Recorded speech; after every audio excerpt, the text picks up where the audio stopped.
नमस्कार बहनों, मैं एक बार फिर आपका इस चैनल पर स्वागत करती हूँ। आज मैं आपको शनिवार की कथा सुनाऊंगी। अगर आप इस कथा को पूरा सुनोगे व किसी को सुनाओगे तो शनि महाराज आपकी हर मनोकामना पूरी करेंगे। आप व आपका पूरा परिवार सदा सुखी रहेगा। अगर बहनों मेरे चैनल पर नए हो तो प्लीज़ अभी सब्सक्राइब कर लीजिए। चलो हम ज़्यादा समय नहीं लेते हुए शुरू करते हैं शनिवार की इस सुंदर सी कथा को। एक गांव में एक ब्राह्मण अपने पूरे परिवार के साथ रहता था। एक बार वह सुबह उठा तो बहुत ही चिंतित था, तो उसकी पत्नी ने पूछा, पतिदेव आप सुबह सुबह चिंतित क्यों हो? तो ब्राह्मण बोला, मुझे स्वप्न में एक व्यक्ति नीले कपड़े पहने दिखता है और बोलता है मैं तेरे लगूंगा। तो पत्नी बोली, वो तो शनिदेव है और वो आप पर लगेंगे। अगर वो कहे तो बोल देना लग जाओ, लेकिन सवा पैर से अधिक मत लगना।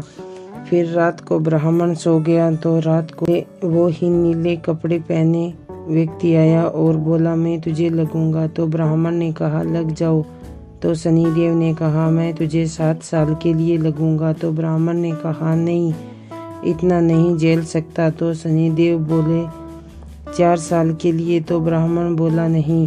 तो शनिदेव ने बोला 2 साल के लिए। तो ब्राह्मण ने बोला नहीं। तो शनिदेव बोला मैं तेरे सवा पैर का तो लगूंगा ही लगूंगा। तो ब्राह्मण ने हाँ भर दी। अब सुबह ब्राह्मण उठा तो अपनी पत्नी को बोला, मुझे शनिदेव सवा पैर के लिए लग गए हैं, तो मुझे सोने के 2 टक्के दे दे। मैं जंगल में जाकर पूजा पाठ करता हूँ। समय पूरा होने पर वापस आ जाऊंगा। तुम बच्चों के पास घर पर ही रहना। बच्चों को घर से बाहर मत जाने देना, किसी से झगड़ा मत करना और सावधान रहना।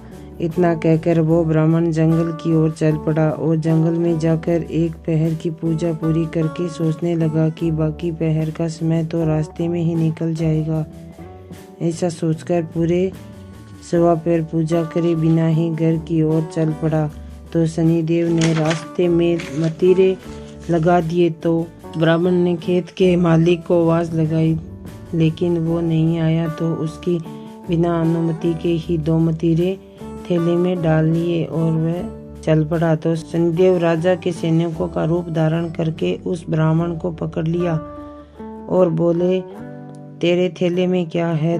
तो ब्राह्मण बोला, मतीरे है। तो शनिदेव बोले, खोल इस थैले को।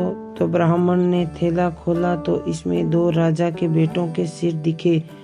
तो शनिदेव रूपी सैनिकों ने इस ब्राह्मण को पकड़कर राजा के पास ले गए और राजा से बोले, इस ब्राह्मण ने आपके बेटों को मार डाला है, ये देखो आपके बेटों के सिर। तो राजा गुस्से से लाल होकर बोला, इस दुष्टी को फांसी दे दो। तो सैनिक द्वारा राजा की आज्ञा का पालन करते हुए ब्राह्मण को फांसी दी जाने लगी। तो ब्राह्मण बोला, पहले मुझे पूजा पाठ करने दो। तो राजा ने कहा, ठीक है, एक बार इस ब्राह्मण को पूजा पाठ की अनुमति दी जाए। तो ब्राह्मण ने बचे हुए पहर की पूजा पाठ पूरी की।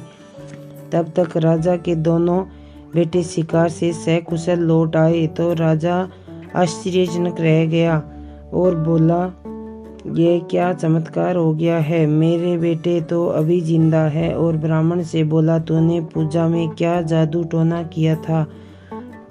तो ब्राह्मण बोला, राजा मैंने कोई जादू टोना नहीं किया है, पर शनि की दशा लगी थी, इसलिए मैंने पूजा पाठ करके पूरा पहर कर लिया है, इसलिए यह चमत्कार हुआ है। तो राजा बोला, ब्राह्मण मुझे भी बता, शनि की दशा लगने पर क्या करना चाहिए? तो ब्राह्मण बोला, राजा को शनि की दशा लगने पर काले हाथी का दान करना चाहिए। वह किसी सेठ या साहूकार को दशा लगे तो काले घोड़े का दान करना चाहिए। वह साधारण ग्रस्त को काल लगे तो काले कुत्ते को तेल लगाकर रोटी खिलाना चाहिए। पीपल में जल सींचे, वह कथा कहानी कहे। तो ऐसा करने पर राजा ने ब्राह्मण को छोड़ दिया। तो ब्राह्मण घर पर पहुंचा। तब पत्नी ने पूछा, थैले में क्या लाए हो? ब्राह्मण बोला, मतीरे लाया हूँ बच्चों के लिए। ने थैला खोलकर देखा तो आश्चर्यजनक रह गई कि थैले में तो धन ही धन था। पत्नी बोली, इतना धन कैसे हुआ? आपको तो शनि की दशा लगी थी। तो ब्राह्मण बोला, जब शनि की दशा लगी थी, थैले में कटे हुए चर हो गए। वह फांसी पर चढ़ाने की तैयारी कर दी थी। जब शनि की दशा दूर हुई तो थैले में धन ही धन हो गया। शनि महाराज, जैसी मेरी दशा शनि लगते समय की थी, किसी की मत करना। वह जैसी दशा उतरते समय की थी, वैसी सभी की करना। जय शनि देव महाराज की। अगर बहनों चैनल को सब्सक्राइब नहीं किया है तो अभी कर लीजिए।